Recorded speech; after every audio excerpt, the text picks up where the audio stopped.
paz do Senhor, meus irmãos! Estamos aqui de volta. Templo da Assembleia de Deus, Ministério do Belém, Campo de Presidente Prudente, Pastor Samuel Padilha de Siqueira, para trazer a vocês mais um subsídio. Quase no finalzinho já da lição bíblica desse terceiro trimestre de 2022. Quase 2023 já. Meus irmãos, essa lição número 11 vai falar sobre as sutilezas das mídias sociais. E aí, meus irmãos, a gente tem assunto, muito assunto, mas infelizmente o tempo ainda é limitado. De qualquer forma, é importante observar o que o texto áureo diz. Rogo-vos, pois, irmãos, pela compaixão de Deus, olha o pedido, que apresenteis o vosso corpo em sacrifício vivo, santo e agradável a Deus, que é o vosso culto racional. Romanos capítulo 12, versículo 1. A verdade prática diz: as mídias sociais devem ser usadas como ferramentas para expansão do reino de Deus. Então, quem diz que mídia social é coisa do diabo deve ser repreendido. Romanos capítulo 12, versículos 1 a 3, 16 e 17 são a base da nossa discussão.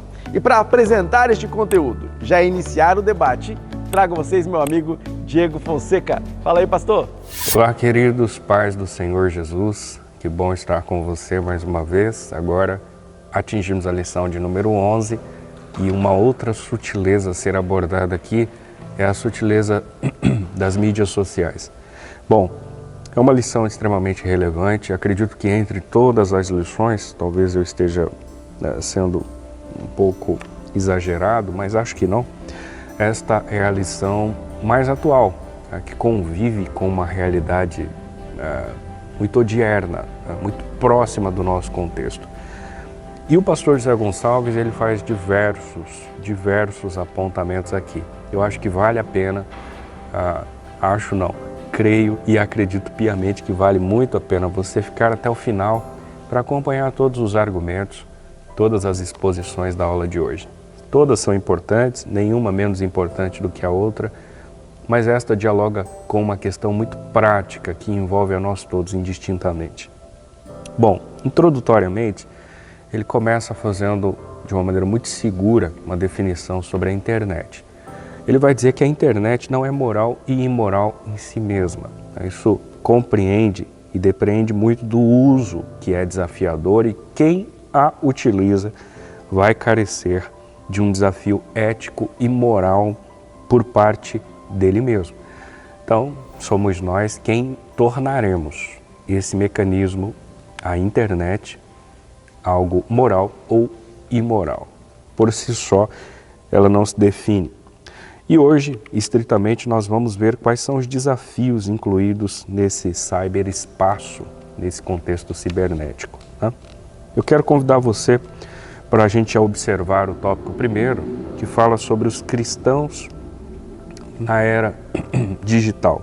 O primeiro assunto fala sobre a realidade do universo online, né? Então vamos lá. O primeiro resgate que o pastor José Gonçalves aponta no tópico inicial é um resgate veterotestamentário, feito por Salomão na escrita de sua vida idosa, a saber, o Eclesiastes. Capítulo 1, verso 4, ele faz um recorte e inclui aqui a expressão: uma geração vai e outra geração vem. Então, ao longo da história, nós temos aí as gerações em processo de mutação e talvez não houvera uma mutação tão significativa como esta que ocorrera na alteração milenar, né? dos anos 1990 para os anos 2000 ou de 80 para cá, nós tivemos uma mudança extremamente significativa no nosso contexto, né? E eu estou falando em caráter global e a gente já vai ter percepções a respeito disso. Aliás, eu posso dar a vocês alguns dados, né? A televisão e o rádio, por exemplo, eles foram inventados há cerca de um século. Então nós estamos falando de 100 anos aproximadamente da invenção de rádio e TV. A imprensa, essa que imprime livros, revistas e etc., ela tem uma invenção próxima, acima naturalmente, de 500 anos. Johannes Gutenberg foi o responsável pela pela invenção da imprensa, um pouco antes da Reforma Protestante que se dera em 1517. E essa reforma já tem mais de 500 anos. Então, por aí a gente tem uma noção, né, de quando começam as mutações, e a Reforma Protestante contribuiu muito para isso. Ao longo da história, como já dei dados, TV e rádio, um pouquinho mais de um século. Agora ouça isso.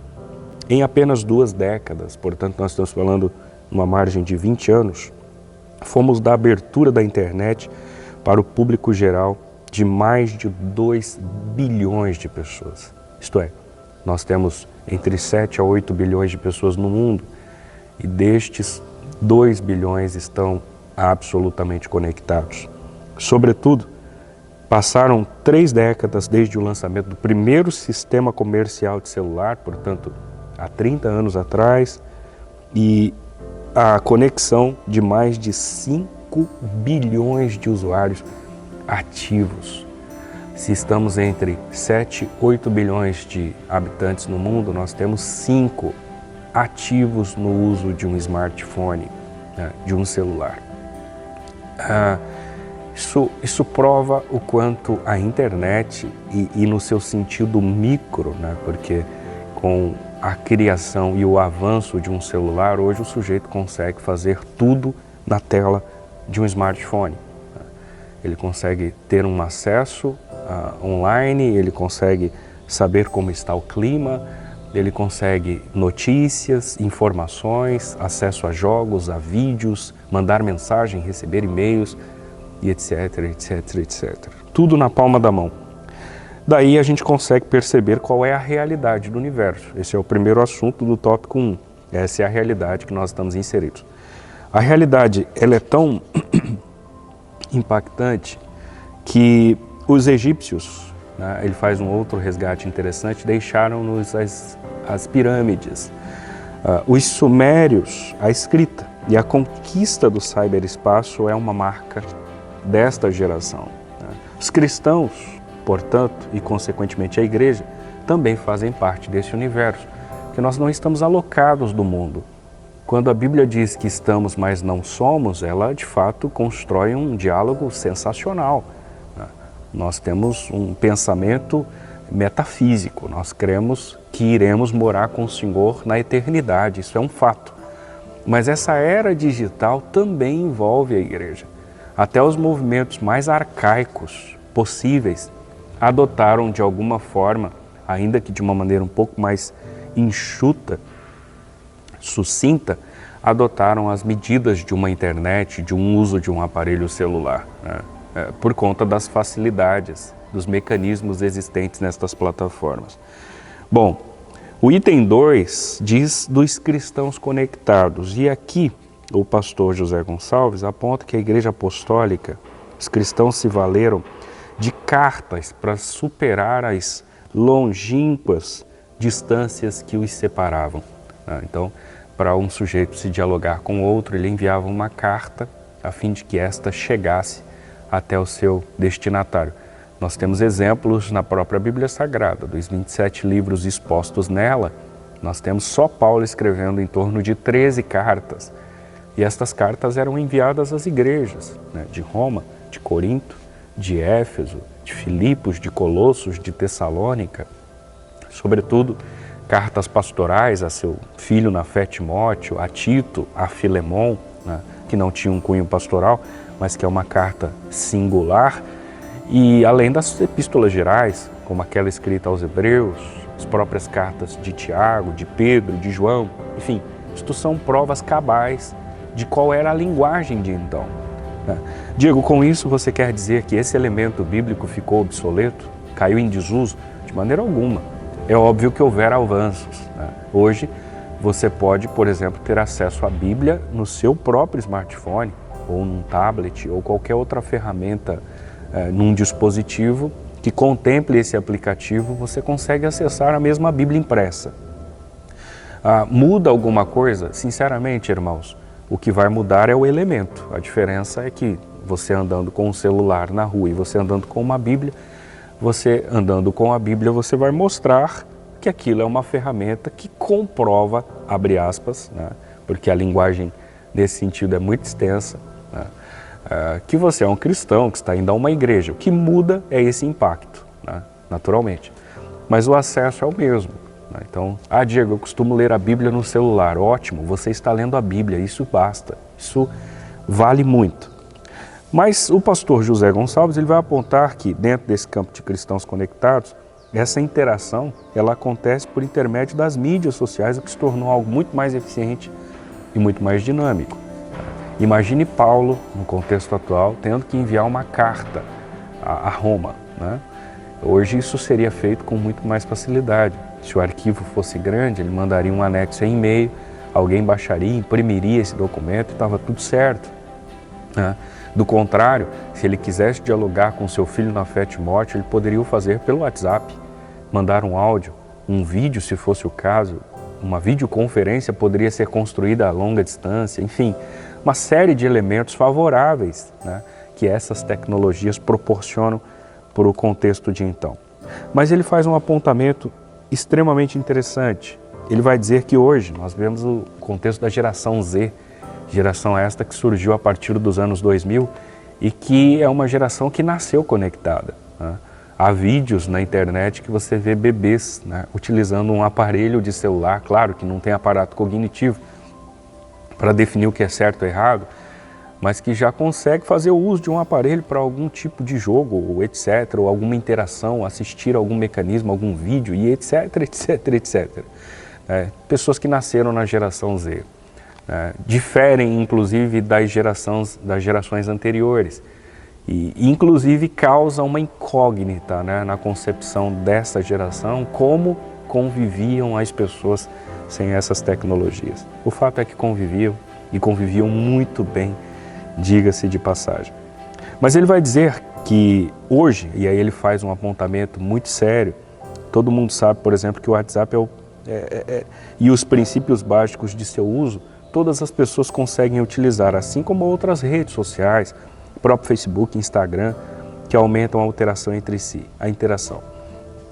Mas ele faz um apontamento importante, ele diz que há muitos desafios, e o A é com H, é o sentido de existir, não só desafios como riscos e perigos no espaço virtual.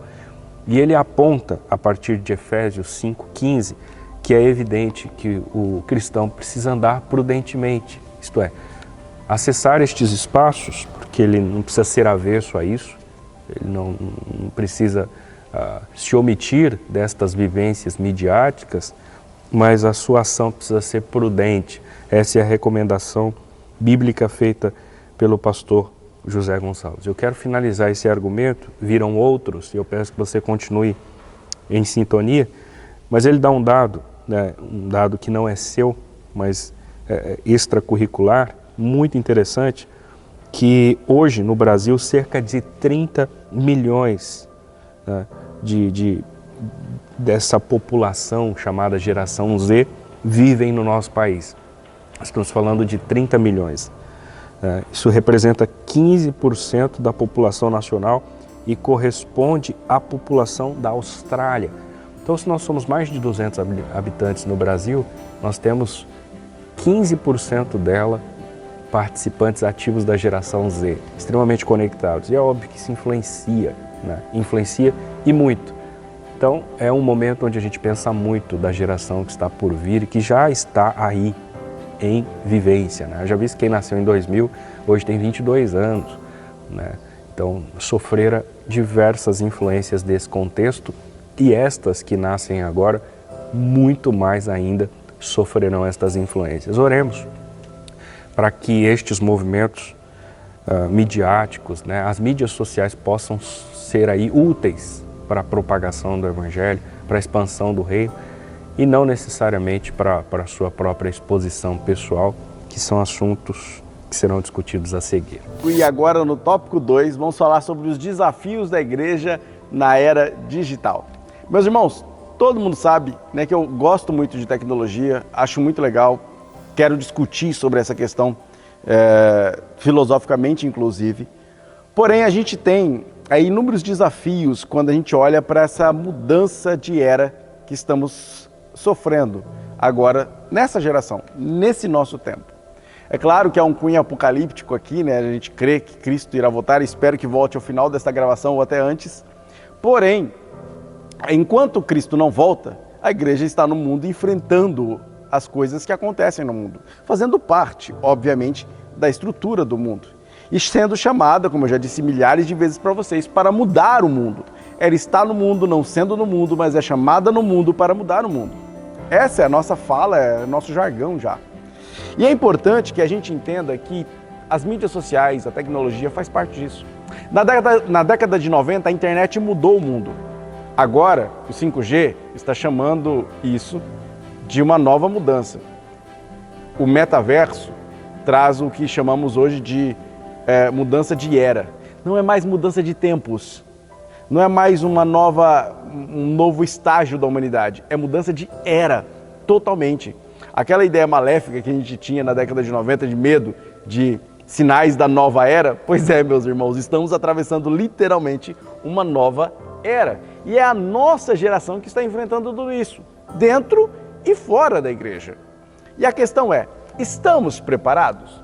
A igreja está preparada para a era digital, para pós-digital? Porque, na verdade, a era digital é a era em que nós estamos. A sociedade da informação, segundo Manuel Castells, a sociedade do conhecimento, como Peter Drucker chamava, todos esses teóricos já falavam disso na década de 60, 70, época de Peter Drucker. Para vir até a década de 90 ia haver uma disrupção enorme, que é a era digital, a entrada da internet. E agora estamos atravessando um novo mover do mundo em direção a uma tecnologia ainda mais imersiva, que é o caso do metaverso. Se você não conhece, meu caro cristão, vá buscar conhecer, porque com certeza aparecerão sacerdotes do Apocalipse de tudo quanto é lado, dizendo que há o sinal da besta envolvido e tudo mais, e é perigoso que você seja enganado tentando fugir da tecnologia. E isso é inevitável, não tem como fugir da tecnologia. Nós seremos obrigados sim a enfrentar estas mudanças. E aí, uma das coisas discutidas pelo pastor José Gonçalves é a questão da desumanização.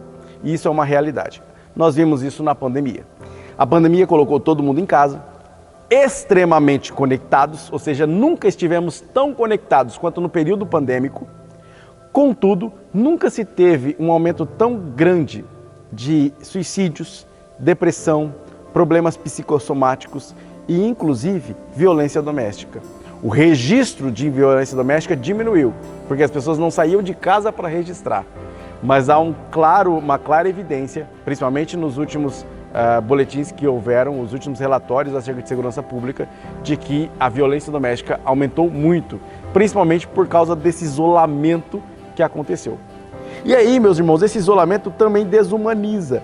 Nós vemos casos de crianças sendo agredidas brutalmente. Nós vemos pessoas que se imergiram na conectividade e esqueceram de ter amizades, amores, e esqueceram de viver. E aí vivem apenas através do avatar que criaram nas redes sociais. E aí a pessoa também muda de personalidade. No mundo real ela é uma, no mundo virtual ela é outra, inclusive com outros pensamentos, outros sentimentos, e dá vazão, muitas vezes, ao seu grau de pecaminosidade e o grau de violência nessa pecaminosidade. Inclusive nas falas, que muitas vezes citam textos bíblicos, mas estão recheadas de ódio, querendo aí destruir tudo o que o reino de Deus tenta plantar gradativamente todos os dias. E esse perigo de desumanização é algo combatido por nós. Por isso que a igreja não pode ser só digital. Ela deve ter uma ala digital, mas ela não pode ser só digital. Não há como eu me aconselhar com um pastor que eu só conheça virtualmente.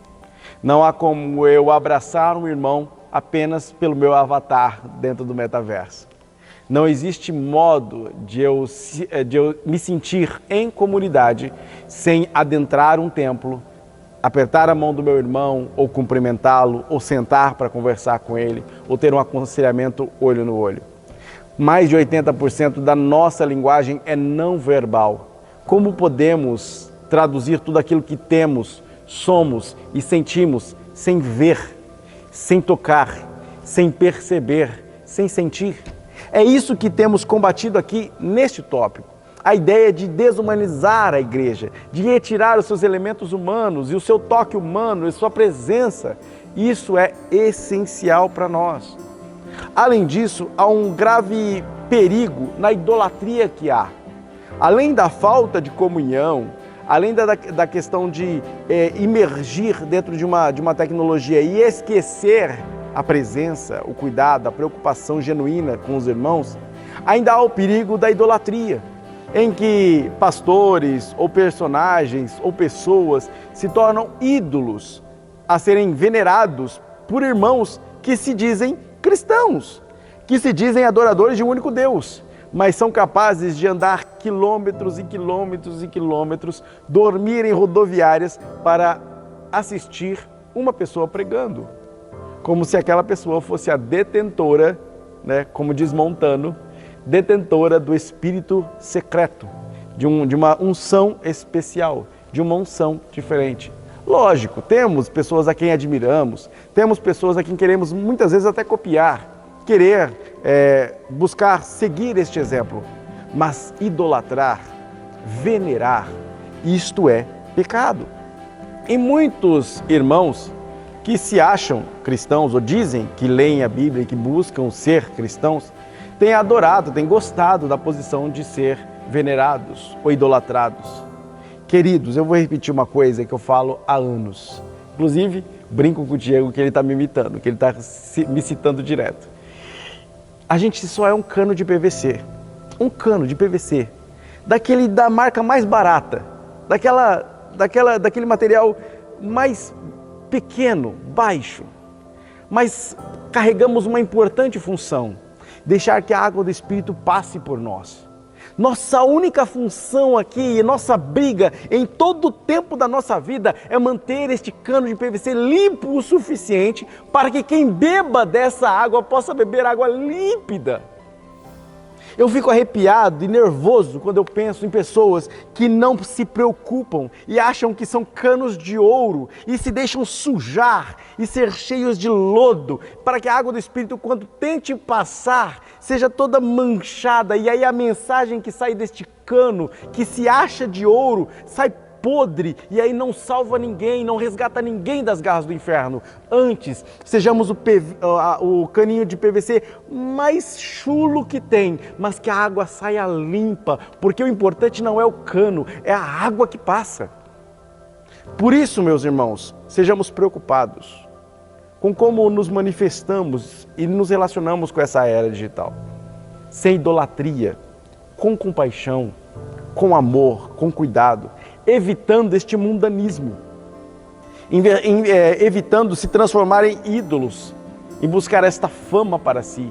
Tudo bem que você queira aparecer, que você queira influenciar, que você queira alcançar o máximo de pessoas possível, isso é legítimo, mas no momento em que algo descer ao seu coração, colocando você em um grau superior a qualquer um que seja, isso te transforma em um ídolo. E cuidado, Deus não divide a glória dele com ninguém.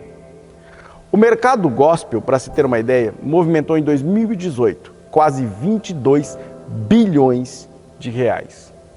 Além disso, gerou quase 2 milhões de empregos. Este mercado, que já consegue movimentar tantos bilhões de reais, está marcado muitas vezes por idolatria e por coisas inomináveis.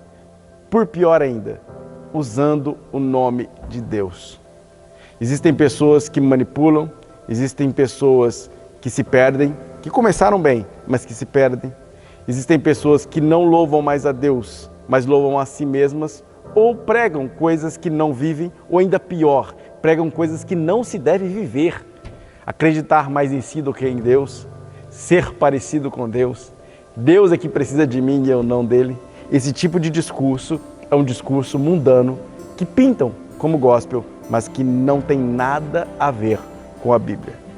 Por isso, dentro das redes sociais, ou dentro dessa ideia de era digital, sejamos humanos, amorosos, caridosos, com os braços abertos para receber a tecnologia, mas sabendo que nada substitui o olho no olho dizendo: meu irmão, eu verdadeiramente te amo, eu verdadeiramente estou buscando fazer com que você aprenda, que você melhore, que você progrida, que nós cresçamos juntos como igreja de Deus, no reino de Deus, causando um bom impacto na sociedade em que vivemos, no mundo em que estamos. Tópico 3, a igreja e os pecados virtuais. Assunto bastante sério, né? Nós temos aqui 2 apontamentos feitos pelo pastor José Gonçalves, a começar pelo sensualismo. E ele faz alguns fundamentos bíblicos, né? Ele começa evocando a figura de Pedro, que na altura do capítulo 1, verso 16 da sua primeira carta, ele pede para que sejamos santos como o Senhor é santo. Então, existe um processo de santificação, inclusive necessário na vida do sujeito que faz uso desses espaços sociais, né? Nós precisamos nos santificar, né? E esse processo de santificação, ele é progressivo. Então é extremamente importante que o sujeito seja reflexivo no uso de um mecanismo como esse. Sobretudo, ele vai dizer que algumas pessoas utilizam estas ferramentas de maneira pecaminosa, né? O WhatsApp, o Instagram, o Messenger e outras ferramentas de mídias sociais, quando usadas de formas adequadas, são ferramentas de comunicação, de interação e trabalho. E, por sinal, excelente ferramenta. Agora, quando usadas de maneira indevida, com fotos ou vídeos que sejam de cunho íntimo, torna este espaço um espaço do diabo. E aí ele evoca uma outra fala de Paulo, capítulo 4, versículo de número 27. Olha só, com relação a isso, nós temos um outro dado extracurricular aqui, que vale muito, né, para ser apresentado a vocês e estritamente a essa geração Z, né? É claro que é para todos, obviamente, eu não estou sendo limitado na expressão, mas a maioria das pessoas hoje, especialmente dessa geração, busca sentido existencial no ambiente digital. Olha os percentuais. Segundo uma pesquisa de campo, 73% dos jovens entrevistados dizem correr para a rede social quando se sentem ansiosos. 91% revelam acessar as redes quando estão entediados. E 95% afirmam entrar em Facebook, Instagram, Snapchat para preencher um sentimento de vazio. E é óbvio que nesses dados percentuais possivelmente existam cristãos entrevistados que comungam dessa também definição. A nossa expectativa é que não fosse isso. Ninguém aqui está fazendo nenhum tipo de objeção, de proibição, nem os nossos púlpitos fazem isso, nem os nossos pastores, de que você utilize uma rede social. O grande problema é o fim em si mesmo, o porquê você utiliza, qual a finalidade, etc. e etc. Por isso, o pastor José Gonçalves diz que essa rede, ela acaba se tornando um espaço do diabo se você não souber utilizar, né? O inimigo vai se utilizar desse mecanismo para inverter a sua mente, para fazer você se utilizar da sua carne, para mensagens, para vídeos, para fotos indevidas serem expostas nesse campo. Sobretudo, ainda falando sobre a igreja e os pecados virtuais, ele destaca, além do sensualismo, o narcisismo, né? E quando ele fala sobre o narcisismo, ele está evocando uma figura mitológica, né? Que endeusava-se a si mesmo, né? Que exibia-se a si mesmo, que era amante de si mesmo. Enfim, e essa figura narcisista é denominada hoje de geração do selfie. É uma geração extremamente narcisista porque corrobora com aquilo que Timóteo 3,2 escreve Paulo a seu filho na fé: amantes de si mesmos. Ele entende que essa é uma devoção ao selfie, o desejo de se expor, de ser visto, admirado, e isso se torna um comportamento nocivo, doentio e, sobretudo, na sua leitura, um comportamento pecaminoso. Só para destacar mais um item com relação a isso, o narcisista tem a autoestima baixa e por isso vive em busca da admiração e da autoafirmação. É claro, irmãos, que ninguém está aqui também desconstruindo a sua autoestima. Não há nenhum problema em você ter uma autoestima. O problema é quando você quer exibir com muita frequência essa estima que você tem e que considera alta e que, segundo dados científicos, na verdade é uma baixa autoestima e que existe essa necessidade de exposição para você receber o reconhecimento, a admiração e a autoafirmação. Isso é um assunto extremamente delicado, extremamente sério, e nós precisamos refletir sobre isso. Hoje, o risco que nós temos de expor aquilo que fazemos é muito grande.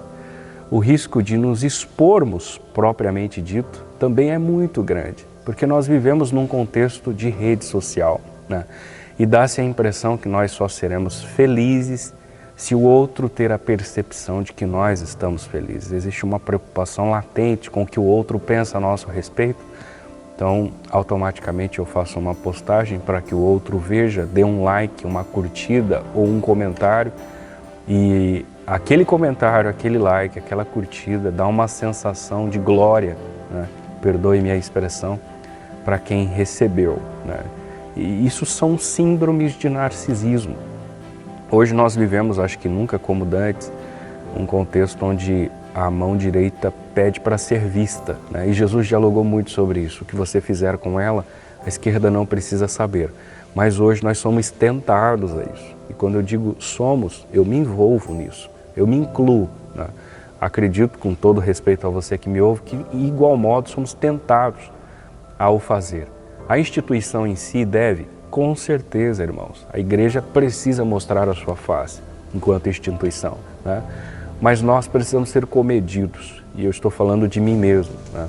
Precisamos ser comedidos, controlados, ter equilíbrio, porque tudo que é em excesso estraga. Até coisas que você pode pensar assim, poxa vida, mas isso é tão positivo, né? Eu vou fazer uma caminhada, né? Se ela for feita em excesso, ela pode prejudicar a sua vida, né? Então tudo precisa de equilíbrio, tudo precisa de senso, de decência, de ordem, de controle, inclusive o nosso uso nos mecanismos sociais. Eu finalizo essa exposição do tópico 3 com um detalhe apontado pelo pastor José Gonçalves, quando ele diz, nesses casos de narcisismo, estamos diante de alguém que foi tragado pela cultura do eu. Se é cristão, o único caminho é o arrependimento, né? Então, reflitamos sobre isso, irmãos, coloquemos a nossa mão na consciência e utilizemos sim estes meios para a propagação do Evangelho ou para outras coisas com esse fim, mas tenhamos cautela, cuidado com a nossa própria exposição, né? Que isso pode se tornar doentio e imperceptivelmente, por mais que não seja a sua finalidade, por mais que as suas impressões, as suas intenções, né, e intuições sejam as melhores possíveis, né, ela pode abrir margem para um conteúdo pecaminoso e isso não vai agradar o coração de Deus, ok? Olha, a seara virtual, se a gente for primeiro falar sobre os benefícios das mídias sociais, nós temos aí uma seara virtual absurda para conquistar para o nosso reino. São cerca, só de dados de 2021, são cerca de quase 5 bilhões de usuários. Meus irmãos, praticamente toda a humanidade, nós chegamos a 8 bilhões de pessoas, praticamente toda a humanidade, 2/3 da humanidade está conectada à internet. Só no Brasil são 152 milhões de pessoas conectadas, ou seja, temos uma grande seara para buscar pessoas, resgatar essas pessoas do laço do inferno.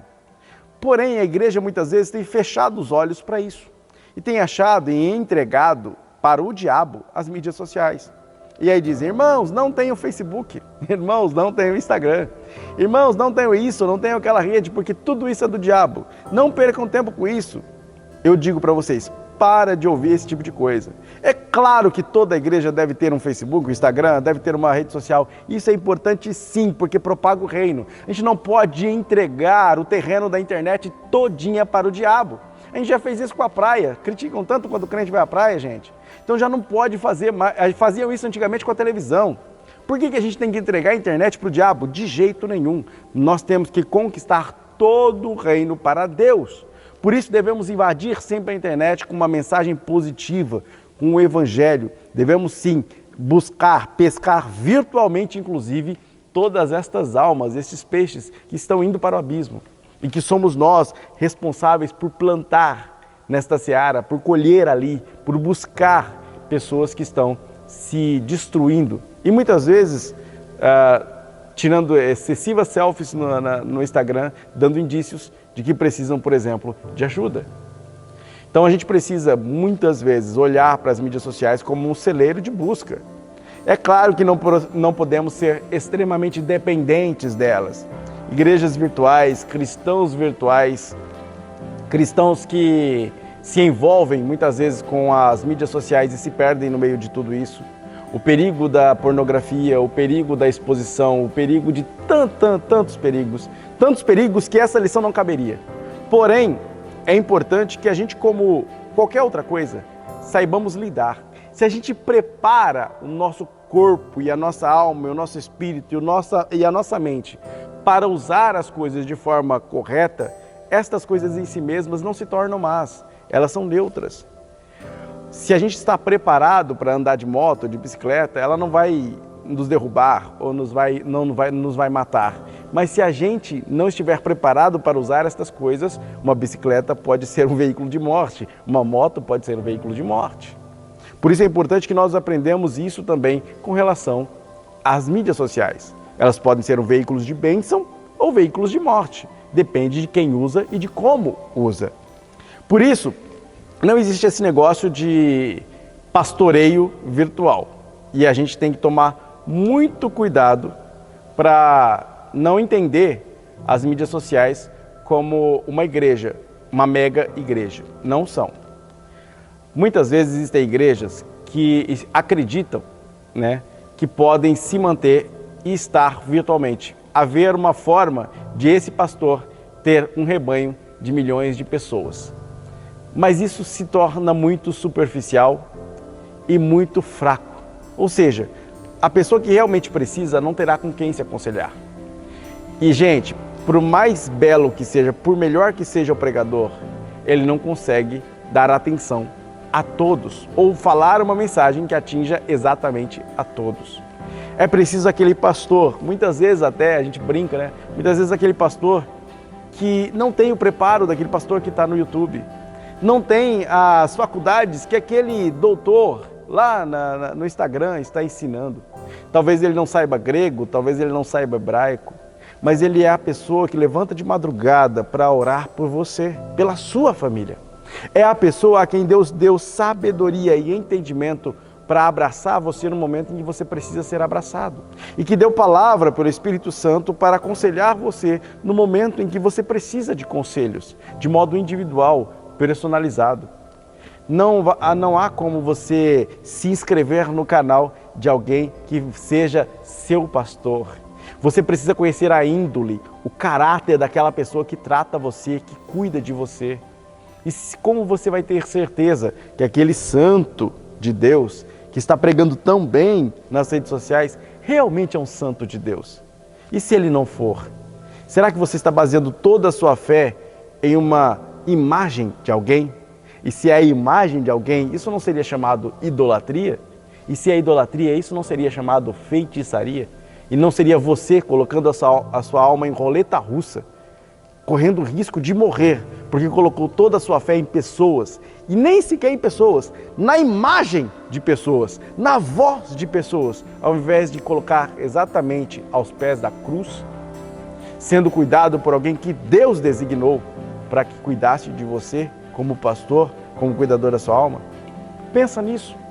Muitas vezes as pessoas ficam aficionadas neste modo maravilhoso de interação que é as redes sociais, que é a internet, que vai ser o metaverso, ou que está sendo o metaverso. Este modo maravilhoso de interação, as pessoas estão confundindo. E aí estão partindo para a ideia de que eu posso me mudar para lá e abandonar tudo aqui. Assim como os pastores que hoje pregam o abandono do corpo, o abandono do mundo, abandone a sociedade e se isole o máximo possível, porque Jesus vai voltar e o nosso lugar é no céu. Isso também não é uma boa prática. Não vou falar que é besteira, mas não é uma boa prática. Porque não é só o céu que pertence ao Senhor. Toda a nossa vida, toda a nossa atividade humana pertence a Deus. Então tudo em nós. Nós não podemos fazer exatamente aquilo que Paulo combateu em 2 Tessalonicenses. Muitas vezes isso tem sido o discurso dos nossos pastores, não dos nossos, dos pastores de modo geral, que falam, olha, esquece tudo aqui, a gente está indo para o céu, abandona tudo, abandona seu emprego, abandona a faculdade, abandona qualquer projeto, abandona qualquer sonho, não faça nada nas redes sociais, esqueça tudo isso, não, abandona tudo, Jesus está voltando. Calma, Jesus está voltando. Mas enquanto Ele não volta, nós temos uma missão dada por Ele para mudar toda esta estrutura e encontrar o máximo de pessoas possível para Deus, usando inclusive os instrumentos que estão disponíveis, a internet, a tecnologia e tudo aquilo que Ele nos colocar nas mãos. Por isso, meus irmãos, não sejamos uma igreja alienada, não sejamos uma igreja irrelevante. Deus nos chamou para ser uma igreja atuante, ativa e relevante em todo lugar onde estivermos. Porque a igreja vai enfrentar esses desafios e não tem como negar. Será que estamos preparados? Você aí, pastor, da era medieval, está preparado para o fim do dinheiro? Está preparado para não ter mais oferta e dízimo na sua igreja em papel, mas só virtual? Você está preparado para isso? Você está preparado para as pessoas secarem e não terem costume de ir de segunda a segunda na igreja? Está preparado para as pessoas questionarem a teologia que você prega, porque estão assistindo teólogos muito melhores no YouTube? Está preparado, meu pastor, para dar conselhos a pessoas que não se identificam com os 72 tipos de gêneros que dizem que existe? Está preparado para lidar com o maior índice de depressão da história? Será que você está? Será que você está preparado para falar sobre hiperconectividade e dependência do celular, alta dependência da internet? Será que está preparado para isso? Tem bagagem para isso? Será que não está na hora de você acordar e perceber que a Bíblia também trata sobre isso e que é preciso sim você ser relevante em todas as áreas que a igreja, que Deus nos chamou para ser? Fica aí essa reflexão para você e em nome de Jesus, seja uma igreja relevante. Caros irmãos, nós atingimos a conclusão da importante lição de hoje, lição de número 11, que falaram sobre as sutilezas das mídias sociais. E eu vou recortar uma fala do pastor José Gonçalves, na verdade parafrasear o que ele diz aqui. A internet, a mídia social, ela é tanto um terreno perigoso quanto um terreno fértil. Depende muito de como eu, você, nós, enquanto cristãos, utilizamos esse terreno. Perigoso e nocivo ele será, se nós não tivermos um viés cristão de fato. Se o nosso viés será ser única e exclusivamente a nossa própria exposição, os nossos próprios interesses, ou a nossa própria glória, nossa própria admiração, as influências narcisistas ou índices de sensualidade. Agora, se sermos ético e moralmente ágeis, nós podemos utilizar a mídia social como um terreno fértil de propagação do Evangelho, de expansão do reino, de mostrar as verdades que estão envolvidas nas Escrituras Sagradas e que muita gente não conhece, de defender princípios da família tradicional, de defender valores cristãos, cultura judaico-cristã, etc, etc e etc. É importante, imprescindível que tenhamos estes espaços com esse viés. Oxalá que você que me ouve e utiliza esse mecanismo tenha essa finalidade de perceber a necessidade da propagação do Evangelho e que o outro que lhe verá lá seja no mínimo convencido de que aquilo que você se propôs a dizer é uma verdade, que o Espírito Santo trabalhe nele para que ele se converta ao Evangelho. Do contrário, se estamos utilizando essas mídias, estes meios para outros fins, sejamos reflexivos nesse momento, olhemos para nós mesmos, façamos nossas as palavras de Paulo quando escrever 1 Coríntios capítulo 11. Examine-se a si mesmo, né?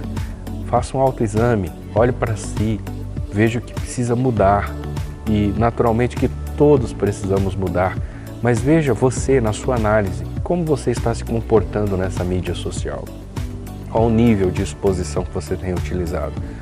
Veja se ele não precisa ser equilibrado, reduzido, melhorado, enfim. Veja o que é necessário, peça ajuda, converse, dialogue. Não seja tão simples ao ponto de achar que nada a ver tem essa exposição, ou que ninguém tenha nada a ver com a sua vida, enfim, ou que você sabe bem do que está fazendo, né? Esses discursos prontos, imperativos, né? São discursos um tanto antibíblicos e equivocados. Sejamos razoáveis, estejamos abertos ao diálogo e façamos o que for melhor. Ore a Deus, peça direção para Ele e que Ele nos ajude a sermos modestos, equilibrados e utilizarmos estes mecanismos para a glória e louvor do seu próprio nome. Amém? Coloca a mão no seu coração e ore comigo. Deus Pai, nós te agradecemos por esse encontro especial. A realidade desse trimestre tem sido muito positivo, porque tem dialogado diretamente com necessidades práticas de nós enquanto igreja, enquanto cristãos. Essa lição é estritamente dialogar sobre isso, sobre a sutileza existente nas mídias sociais. Que não sejamos engodados por ela, mas que possamos utilizá-la na medida do possível para a expansão do reino, para a propagação do Evangelho. Abençoe a mim, abençoe os meus irmãos, abençoe a todos nós indistintamente, que vivemos nesse contexto e que somos influenciados por ele de uma forma ou de outra, mas que o Teu Espírito Santo nos ajude a sermos comedidos, equilibrados e responsabilizados com as nossas ações e que possamos ter o fim em si mesmo de glorificar o Teu próprio nome. Obrigado, Jesus. Esta é a oração que eu faço para a glória do Senhor. Amém.